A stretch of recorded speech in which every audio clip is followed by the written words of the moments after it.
Welcome to the Inspire to Invest podcast, where we're sharing inspiring stories from business owners, entrepreneurs, and real estate investors on the pursuit of wealth and financial freedom. This episode of the Inspire to Invest podcast has been brought to you by the GeoFocus Group. Hey everybody, welcome to Inspire to Invest. I've got Ken Chung from fcube.ca here with me from Kelowna, British Columbia. He's got over 30 years of business experience, which all contributes to his excellent leadership skills, team collaboration, and hard work. Some of his accolades include induction into the Hall of Fame by companies such as Wealth Intelligence Academy and Yellow Pages, as well as numerous awards and recognitions in real estate. In addition to his real estate savvy, Ken's also very well known for his investment advice, asset protection strategies, and out-of-the-box thinking. He approaches every opportunity with enthusiasm and creative direction that results in real, definable, positive changes in his investors' personal and professional lives. So thank you so much for being here today. How are you?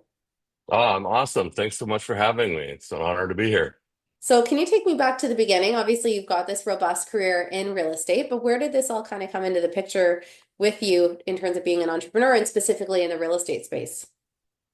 Wow. Well, you're right. I've kind of always been an entrepreneur. I mean, I've had restaurants, et cetera, different businesses. But, one of the things my grandfather told me, he says, if you can ever buy the house next door, buy the house next door. And when we bought our first house in Kelowna, um, there's some time down the road, but we had an opportunity to buy one at the end of the block. It wasn't next door, but it was close. And I always remembered that and some of the basics that picked up over time.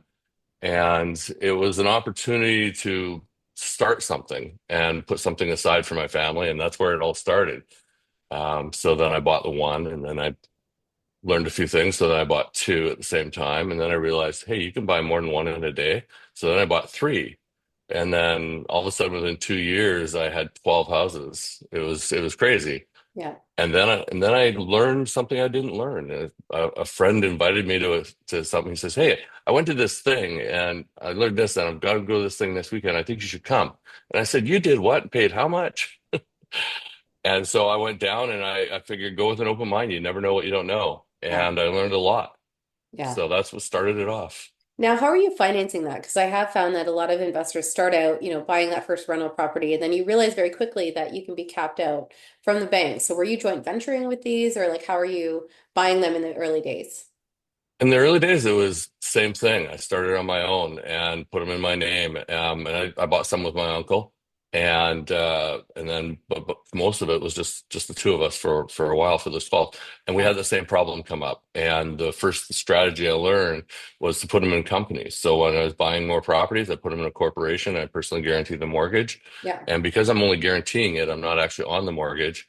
And next thing you know, I bought 120 in 90 days the same way. Yeah. Until I get the phone call from the bank going, "Hey, we need to have a meeting. We need to figure out what you did and how you did it and why." Yeah. So that was fun. What were they looking to understand then? Like, were you the first person that they dealt with that was buying that many properties that quickly? Yeah, well, I mean, they said they never had anybody put, it was 78 mortgages with CIBC at the time, first line. It was through the mortgage broker division and understanding how I did it. I followed all the rules. It was just learning the rules. And they said, okay. So they wanted to know first how I did it, and I explained it. And then they went, okay, that makes sense. And we appreciate it, but it's a lot real fast. So we need to kind of just slow it down for a minute Yeah. and until we get establish a history with it. And they loved the business model. It was great, so they supported it throughout. Yeah. It was fabulous. And then I had to learn to be creative from there because that was my go-to bank at the Yeah. time. And I learned quickly that I like to leverage properties. I don't like to pay cash even though I could at that time. So I ended up going, okay, what do I do with these properties? And by default, I ended up wholesaling properties out because I was buying three or four a week at that point. Yeah. And so all my friends always wanted in on what I was doing, and they never wanted to go do the work. So because I had this machine running, I just started selling contracts off and wholesaling properties. Yeah. That became a whole different thing, and it was a whole lot of fun. Yeah. Yeah. That sounds awesome. Now, for someone that doesn't understand the concept of wholesaling, can you walk us through that process and, how you took advantage of Sure. that? Wholesaling is really just picking up something at a good deal or one that makes sense. And then really at the time, I was just assigning the contracts off. And I had a network of investors who like cash flowing properties. And because I did a short sheet on, I call it Tim Hortons math, and I handed that out. I sent it out by email, and people either liked the deal or they didn't. And then they would purchase a contract from me and I would sign it over. Yeah. There's some rules and all the things you have to do with it. And I made sure I followed all those and everybody was in compliance with it.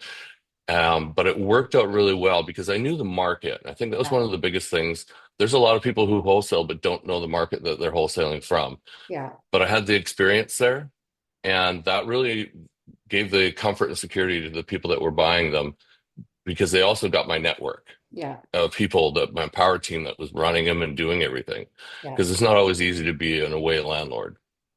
Yeah, yeah, I can Hmm. understand that. Now, I know that somewhere along the way you shifted over into commercial. So can you talk about that transition from these single family homes and wholesaling into larger properties and opportunities? Yeah, well, when I bought all those properties, a lot of it was with private money. And I was paying a fair interest rate at the time. It was 15, 20% for people on an annual basis. And my cash flow was really well. I did really well with a lot of properties and renovated, et cetera, brought values up. I was able to return everybody's money and I went to give it back and nobody wanted it back. It was kind of weird. No, I enjoy the interest. It's okay. Keep it. Go find something else to do. So I said, okay, well, because I was in that limit with the single family homes, I'd learned about commercial and commercial qualifying on its own merit.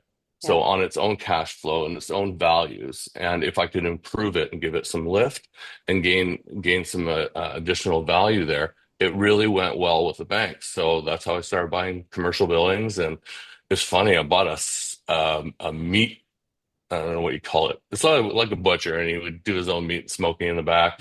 It was one of the first commercial buildings I bought. And then I bought a trailer park, and then bought a big 50,000 square foot warehouse and turned it indoor heated storage in Winnipeg, yeah, which was never heard of at the time.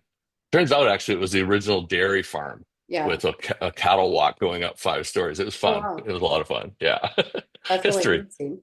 Now, obviously I'm sure there's been some hiccups along the way. So can you talk about some of the challenges that you've also experienced and maybe what's one of the bigger obstacles that you faced? Wow. Yeah, there's hiccups. I mean, if you don't experience it in real estate, you're really probably not doing it. The challenges that come are always going to be there. The thing is to be prepared and have a power team. When I first started, where my error was, if you will, it was because I was growing really fast. I didn't have enough of my power team in play in the beginning. And then I trusted a lot of people with probably a lot less information than I could have had or done more due diligence on. And that was costing me. I mean, I had some property managers stealing five or $10,000 a month, and then I moved to one who embezzled 500,000 and left me with a huge hydro debt. So there's a lot of those things. I mean, I had hostile takeovers. There's a lot of different things in there, and it's really about being prepared, making sure that you have a good legal team behind you as well. Yeah, Every deal is unique and different. You and I might do a deal today, and I learned from that how to go into the deals and go into it with a different perspective that we're friends or acquaintances. Let's do this deal. Great. Let's also make sure that we're all protected in the way we do it, just yeah, to be fair, because you never know what happens. It might be something out of your or my control that yeah, really impacts us. yeah, And so having that power team probably ahead of time would have been yeah, helpful. And that really probably was my biggest obstacle. So yeah. but getting that sorted out after the fact was good, but it was a huge lesson. Yeah, I think that's one thing that always surprises me when I talk to different people. And in some instances, they didn't have things on paper, whether that's partnership agreements or appropriate contracts and stuff like that. And I think the other thing is just always making sure that you do have independent representation when you are kind of going into that, because you just never know if there's already a lawyer involved, like if your interests are appropriately protected. And also with appraisals, even getting your own independent appraisals and things like that. So I think there's definitely something to be said, even if it's an extra $1,000 or how, whatever it is. Like it's better to be front loaded That's right. yourself because if you don't on the back end, it could be far more costly. Absolutely. I was actually having the same conversation yesterday with a couple of friends here, and they were saying, well, my accountant and my lawyers didn't think I needed to do all this corporate structure yet. And I said, I understand why they would think that way, but they may not see what's coming in the future for you. And to make those changes later could be far more costly than if you did them now. And Yeah. doing them now, even though there's a small cost to maintain and to set it up, it's well worth doing ahead of time so that you have the proper structure. I remember when I bought all those houses in the beginning, I didn't do the structure the way I should have. And it's because I was taught the way to do it. And then they said, always talk to local support, find your local Yeah. lawyer, find your local team. And that lawyer advised me, says, you don't need that yet. But neither one of us knew I was going to go buy 120 houses in 90 days. Yeah. So I should have set up the structure properly in the beginning. Because when I went to look at fixing it later, I was looking at about $250,000 expense. Wow. So yeah, so I had decided to liquidate the portfolio and move those things out. And when I was, and I did set up the structure properly at that point so that everything new was going into it. Yeah. And and I wish I had done that in the beginning like I was taught. Yeah. Yeah, I can Yeah, understand that. I mean, you don't necessarily always know like how far you're going to take something, right? And I think that's important to just reassess it at different phases. Like, to go from 0 properties to a couple hundred, like that's a big jump, but maybe every 10, 25, or 50 properties, like reassess what you have going on. And if you do need to make changes, then it might be more digestible at those points in time and maybe not get absolutely. too far ahead of yourself. Now, in terms of things like successes, what would you say is something that you're most proud of? I think one of the biggest things that came out of this for me when even from the beginning was learning what a win-win-win was. I Yeah. don't like win-loses. Somebody losing in a deal isn't a good thing. It's not a good feeling. And being able to make a difference for people in their lives is huge. Yeah. I did about a dozen rent to owns for people. There was only one that didn't go the way it was supposed to go, and Yeah. some people just get in their own way. However, being able to help people through that process and see them get back into the market or get into it in the first place because they never had the opportunity Yeah. was a really good feeling. And some of those successes were huge. But probably the biggest success is I once bought 10 fourplexes with a partner of mine, and they were in the worst street. If you had ever called up and said, well, where's the address? And you told them the address, they'd probably hang up on you. Right. And the reason I bought them was because they were all in the same street. Yeah. And I learned early that if you want to make a change in the neighborhood, buy the whole neighborhood. Yeah. So that's sort of the mentality I went with buying these 10 fourplexes. And I also um, coordinated with a bunch of the other homeowners that were either living there or investing there and Yeah. let them know what I was doing. We bought them and we probably put in 150% of what we paid for it to do the renovations and Yeah. and change it around and put in decent clients and renters so that they were maintained well and taken care of. Yeah. And I hired the best property manager in the city at the time, and it was amazing. And even the other property owners started using him too. Yeah. Him and his wife did a fabulous job for us. But we were able to create housing for people that felt safe in their neighborhood, felt Yeah. felt comfortable in it, and it was affordable. It was a great deal. In fact, one of the people who grew up in that city had moved away to Vancouver and was an accountant, actually got hold of my realtor that I bought it from and made me an unsolicited offer that we just couldn't say no to. Yeah. And the fact that somebody else home was going to retire there and take care of it and be part of their community, that was pretty cool. Yeah, that's awesome. Well, on that note, we're Yeah. just going to take a really brief break for a word from our sponsors, and we'll be right back. Whether you are launching your first development or shifting your portfolio into the missing middle, land development and construction come with challenges. The GeoFocus Group helps you navigate those challenges with clarity, structure, and confidence. With decades of experience managing complex builds, turning around stalled projects, and recovering timelines and budgets, our team is trusted by an extensive roster of developers and investors. Today, we bring that same level of precision to the growing purpose-built rental market, helping both new and experienced developers succeed in delivering needed housing. We support your project from the earliest stages of acquisition and due diligence through zoning, site plan approvals, and permit submissions. Checks. With purpose-built rentals becoming a key part of long-term housing strategy in communities of all sizes, the need for experienced project leadership is greater than ever. Thanks again for following along with this episode of Inspire to Invest. In addition to real estate, investing, and running my own brand experience agency for 18 years, I also published a book called The Accidental Entrepreneur in October of 2021. This is my story, and it chronicles how I turned tragedy into triumph to embrace my destiny in entrepreneurship. If you're interested in picking up a copy, you can find the link at serenahomesrealtor.com, and you can also find my link tree with all of the retailers in the details below. Thanks again for your support. Inspired to Invest is proud to support the Beyond Success program. In today's complex world, it's absolutely crucial for our youth to learn how to take charge of their financial future. We believe that every young person deserves access to accurate, practical financial information. Designed to bridge the gap, the Beyond Success program leverages a comprehensive educational bootcamp to equip young minds with essential financial literacy skills. At Beyond Success, it's not just about teaching financial literacy, it's also about fostering a foundation for a prosperous and empowered future. Join us. Together we can build a brighter financial future for the next generations. Join us. Together we can build a brighter financial future for the next generations. Hey everybody, welcome back to Inspired to Invest. I've got Ken Chung here with me today from Kelowna, BC, and we're talking about his robust career in real estate that spanned a few decades at this point in time. And one fun question that I always like to ask people is, what's one of the craziest things that you've ever experienced in real estate? Oh, wow. Craziest. There's a lot of things that I could tell you stories that were unbelievable, and most of them are negative. And I don't always like to go there with it. So I'm going to stay away from that one today.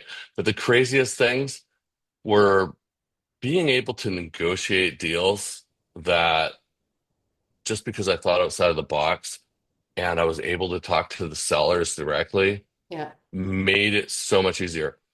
I once had, so I went into, okay, so one of the craziest things we did, I went into Winnipeg and I called up a couple of realtors, but I had one that was willing to meet with me, and it was over a Friday night. And I said that, and I need a property manager, and you guys meet me at the hotel. And my business partner that went out with me, we did our own things, but we did some stuff together. We put in 147 offers that weekend. Wow. And yeah, we ended up buying three of them the following couple of weeks because we found the sellers that were willing to talk to us. And funny enough, the first one I ever bought was on a credit card. I mean, it was $17,000. Wow. And I know, and then I put 2,300 into fixing it, reappraised at 29,000, financed at 75%, doing all the conventional things, and I was still cash flowing $900 a month, and I got all my money out and paid my credit card off, and it was infinite return on my money. Yeah. And that was fun. But putting those offers in, it was an amazing experience. And since then, I will tell you that the biggest, most amazing experiences I pull out of real estate is expanding my network. Everywhere I go, I meet new people who have a drive and a passion for real estate. And usually it's to make a difference, something that really is important and passionate to them. And the best part of what I do is because of the way I think, I get asked to collaborate a lot and work with different deals with people. Yeah. And I get to help people realize those dreams. So that's really cool as well. Yeah, that's awesome. Now, earlier you talked a little bit about education and going to an event where you learned a lot. So on that note, what would you say is some of the best advice that you've gained over the last 30 years? Wow. Go into every opportunity to be educated with an open mind. There's a lot of networks and groups that I've involved and belonged to and been invited to. I don't always go because of the content of what it is, but rather go to meet people there that are like-minded individuals. And you always find a few. We kind of naturally gravitate to each other. Yeah. And that's a pretty cool thing. So growing my network. In the beginning, when I took all my training, I learned about land syndication, apartment conversion, condos out of warehouses, creative financing, asset protection. And I learned all of these things, and the company trained. No, unfortunately, that company is no longer around. Yeah. And I don't see people that teach all of that. So getting the opportunities whenever you can to go in and get, even if you get one piece of advice that can make a difference in something you do, it was worth going. And people say, well, do you really find it worth it? Sometimes it's not the content, because it's not the content for me. It's the connections of the people that I meet that make a huge difference in the things I want to do or be able to help somebody else achieve. Yeah. That to me is worth. Being educated is huge, and knowing how to apply that is huge. One of the biggest differences, actually, from an educational standpoint, is I go to these events. I go to the trainings that people say, "Hey, you got to come learn this," or somebody's doing something. I always go check it out, because if I get that one piece of information that makes a difference, that's huge. Whether it helps me or somebody else, it Yeah. makes a big difference. And so I always go with an open mind, and then I enjoy the overflow, the people that I meet, the connections that I have. I've made some huge friendships with people all over the world, Yeah. because I go to these things, Yeah. and that's a big difference.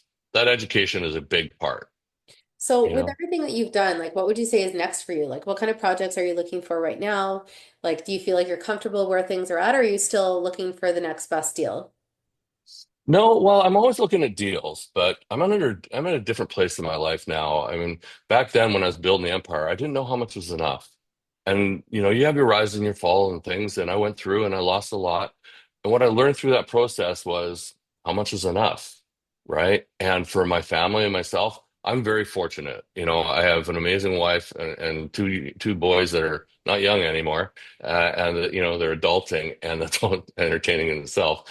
However, a lot of people went through the tough times and didn't come out with their family intact. I'm very fortunate that I still have that. And that's been my rock and my support through everything that I've gone through. Yeah. I had the massive portfolio. I no longer desire a massive portfolio. And if I do desire to have real estate, it'd be commercial. But where I'm at now in my life, I'm older, and I'm trying to get to that point of being able to retire again. So for me, it's about building, a fund, if you will, an opportunity fund, so that I can go in and out of deals that, I find worthy of going in and out of, so that I can build that retirement fund, that, because I know that if I pass, my wife would not want to deal with real estate, and she would probably just sell it off anyway. So I'm going to create a fund, or a capital fund, that will help me build that retirement fund for myself. And at the Yeah. same time, people that are in that fund are going to benefit from the transactions, and we'll all grow together. So that'll be a good thing. So that's where I'm focused now. And because of that, I end up in all these amazing situations. Like right now, I'm in Denison, Texas. I've Yeah. never been here. And it's because I meet people, because I'm willing to connect. And I get invited to participate in real estate deals that I would never thought of sometimes, because they like how I think, and that they need to collaborate in some way, shape, or form. Yeah. So that's exciting. So right now I still do all kinds of deals. Right now I'm doing infill fourplexes where I live in Kelowna, because that's what's can be done and needs to be done. We Yeah. don't have enough housing for sure. So I'll make a difference with that. So I'm always looking, like I'm doing land development down here in Texas with these guys. Yeah. So you just never know. Yeah. No, it's huge. I feel like there's a lot of people that are so attracted to that market. Now, for Yeah. someone that's just starting out, what kind of wisdom would you want to pass along to them? Oh, goodness gracious. The best thing that and I always tell people this story, when I started and I started learning, I didn't know how to implement. I could learn it. So the best thing I ever did was I hired myself a mentor. And that mentor actually had rewritten all of the Canadian content for this company from the US that wanted to have their offices up there. Yeah. And so I went straight to the source, and I hired him as my mentor. We've now been friends for 25 years, and it was he came between Christmas and New Year's holiday and spent the time to do the mentoring with me and my business partner at the time. And that was the launching point, if you will, because from the next week for the next 90 days, I bought 120 houses, Yeah. right? And it was having access to that resource, that support. So I myself, about 15, 18 years ago, I actually started doing mentoring on an as needed basis. I don't do it a lot. It's very specific cases if I do it, but because I like to be able to give back and Yeah. make a difference for others, um, I do some mentorings now too. But anything you can do, I don't care if it's me or somebody else, find yourself a mentor, hire one. You know, Even around here where I'm visiting with my friend, he is part of an old boys club. Now he's a young guy. He's got a lot younger than me, but he hangs out with all these guys in their 70s, 80s, and 90s. I met them the other day, and they do this coffee group, but they know a lot, so much, and they're passing that on to somebody else, because they care. Yeah. And he sees all these as his mentors. So whichever way you can acquire mentorship, Yeah. that support, find it. Yeah, no, I think that's great. Now, obviously, the name of this podcast is Inspired to Invest. So I always like to ask if you have a particular quote that motivates or inspires you. I say do everything that you're going to do with intent, because it will always make you think about the both sides, the pros and cons of it, and what the potential outcomes can be. Yeah. But do it with intent, and if you do it that way, it typically comes from the heart, and that makes a huge difference in anything you do. Yeah. So I also say, live life, play full out, and make a difference. No matter what you're gonna do make a difference. Now, for anyone that's watching or listening, what's the best way for them to connect with you? Simplest, go to kenchung.ca or drop me an email at ken@kenchung, CHUNG.ca. So we'll include that in the show notes below. Of course, thank you for taking time out of your day, especially since you are traveling, to be with us. And for anyone that is watching or listening, we appreciate your time as well. If you have enjoyed this episode, make sure that you like, comment, and subscribe below. And you're following along on social at Inspired to Invest Podcast. I like all your previous podcasts. I did what you said and I liked it, but I found it more interesting when I went back and I saw all the ones you had, and I was like, oh my goodness, I got to watch that one. Oh my goodness, I got to watch that one. And Yeah. there's such good podcasts. You have some great people on your Thank podcast. you. It's awesome. Yeah, I appreciate that. And obviously, at the end of the day, it's really just trying to pass along that motivation and pearls of wisdom to people that are just getting started, or they're trying to scale and they're trying to figure out the lay of the land. So, in closing, I always like to leave with people, when you invest in yourself, the sky's the limit. Thank you to the Geo Focus Group for bringing you this episode of Inspired to Invest. The views represented on this podcast are for general information only and does not constitute investment or other professional advice or an offering of securities. The host and guests featured on Inspired to Invest make no representations as to the performance of any particular investment. Should you decide to make an investment, you are responsible for conducting your own review and analysis. It is recommended that you obtain independent legal, accounting, and tax advice from licensed professionals. For more than 50 years, National University has been a military-friendly, yellow-ribbon school that understands the importance of honor and commitment. With 4- and 8-week classes available, year-round enrollment, and more than 190 programs to choose from, we help veterans just like you define the next chapter of their careers. Learn more at nu.edu. That's nu.edu.